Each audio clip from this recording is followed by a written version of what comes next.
आता सांगायचं तात्पर्य म्हणजे शासनाने जी आम्हाला नोटीस दिली आहे का, शासनाने जी नोटीस दिली ना ते ग्रामपंचायतीला कोणीही नोटीस घेतली नाही, त्याच्यावर फुले मारल्यात। वास्तविकतेने त्यांना गावात येण्याचा अधिकार, जर नोटीस घेतली असती तर आम्हाला मान्य होतं किंवा त्यांना ते मोजणी करायला यायला, ते येऊ शकत नाही। पण बळजबरीने हे सगळं चाललेला सर्वे बेकायदेशीर चाललाय असं तुम्हाला म्हणायचं? हा, बेकायदेशीर, कारण आम्हाला कल्पनाच नाही कुठल्या गोष्टीची।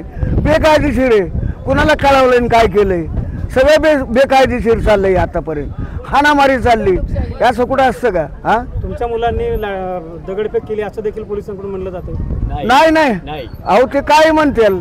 आता आमचं इथं मागाशी एका बायला काठी लागली तर तिकडे जाऊन ती दवाखान्यात जाता येणार आहे इथं, म्हणजे इतका अवघड हे काय ह्या माणसाला आता बाप करला किती मारले, असं 7 गावचे लोक तळमळून गेलेत। माणसं म्हणतात आमच्या अंगावून गाडी घाला, आम्हाला गोळ्या घाला, सगळ्याची तयारी आहे त्यांची।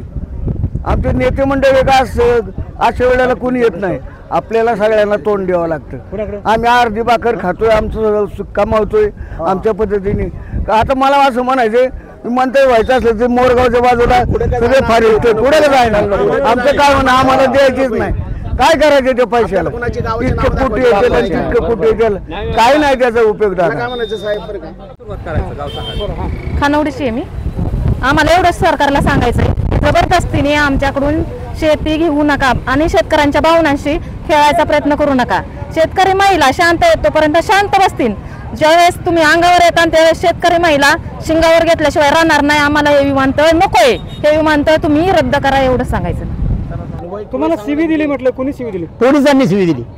किती जण होते शिवी द्यायला? 2 जण शिवी द्यायला होते, 2 जण मला उचलायला होते। तुम्ही कुठे बसला होता नक्की? ते माडुंगाच्या झाडाखाली बसलो होतो, रोडच्या बाहेर, सावली रोडच्या बाहेर बसलो होतो मी तिथं। तुमची भूमिका काय असणार? तुमच्या जमिनी संदर्भात तुमची काय भूमिका आहे? आमचं एकच पहिल्यापासून ठाम मध्ये की आमची जमीन विमानतळाला आम्हाला द्यायची नाही। आमच्या स्वकष्टाने वडिलांची जमीन आम्ही जतत आलोया, याच्या पुढे आमच्या मुलांना ती जतवायची आहे, त्याच्यामुळे आम्ही ती जमीन यांना देऊ शकत नाही। आणि ज्यांनी हा गाठ घातलाय ना की बाबा प्रशासन पाठवतात की दडपशाहीने करा, मतं मागायला लागण्यासारखी जी शेतकऱ्यांच्या दारात येतात, तसंच की त्यांचं काळं तोंड दाखवायलाच आंदोलनात तिथं यावं, ही आमची भूमिका आहे। आजी माझी नेत्यांची काय भूमिका आहे? तुम्हाला त्यांनी काय संपर्क साधलाय का? नाही साधला अजून कुणीही संपर्क आमच्यापर्यंत आजपर्यंत, आम्ही शेतकरीच लढतो या। मी एकतपूर मुंजवडी गावची सरपंच आहे। 2 दिवसापासून हे ड्रोन सर्वेचं जे भूत शेतकऱ्यांच्या डोक्यावरती सरकारने बसवलेलं आहे ते रद्द करावं ताबडतोब, कारण की यामुळे आज आमच्या गावामध्ये कुंभाळवण आमच्या शेजारच्या गावामध्ये एक मयत झालेली आहे आणि अत्यंत अमानुष पद्धतीने मारहाण सरकारने, या शासनाने अत्यंत अमानुष पद्धतीची मारहाण, लहान मुलांच्यावरती म्हणू नका, वयस्कर लोक म्हणू नका, सगळ्यांना मारहाण केलेली आहे। शेतकऱ्यांची कुठल्याही प्रकारची चूक नसताना किंवा कुठल्याही प्रकारची शेतकऱ्यांची शिवीगाळ किंवा कुठल्याही प्रकारची वाणी नसताना ह्यांनी अत्यंत चुकीच्या पद्धतीने शिवीगाळ सुद्धा या पोलिसांनी सरकारने या शेतकऱ्यांच्यावरती केलेले आहे आणि काही चूक नसताना शेतकऱ्यांच्या मुलांच्यावरती गुन्हे दाखल केलेले आहे सरकारने। आता आमदारांनी आम्हाला फसवलं चालू केला की मग गुंजवणीचं पाणी आणून तुम्हाला देतो आम्ही, त्यांना लोकांनी निवडून दिला, पण त्यांनी काय केलं 1 वर्षात विमानतळाचा प्रकल्प आणला। मग हे पाणी नेमकं कोणाकरता आणलं त्यांनी? मग आम्ही आंदोलन केलं गेल्या वारीली, 9 वर्षापूर्वी आंदोलन केलं या माळावर।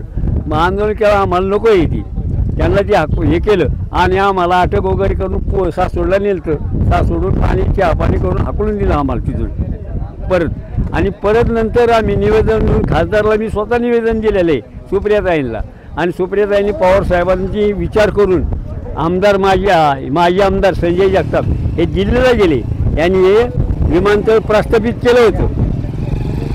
विमानतळ प्रस्थापित करून हे पूर्वयोजन केलं होतं, परंतु सरकार बदलल्यानंतर हे परत विमानतळ इथंच, कारण का आमदार शिवतारे झाला ना परत, त्याला ते हितच करायचं होतं। तो काय म्हणे, आता माझ्या डोक्यात तोरा खवायचा आहे हा, म्हणजे ह्याच्या डोक्यात तोरा आणि आमची जमीन जाणार, आम्ही कुठं जाणार?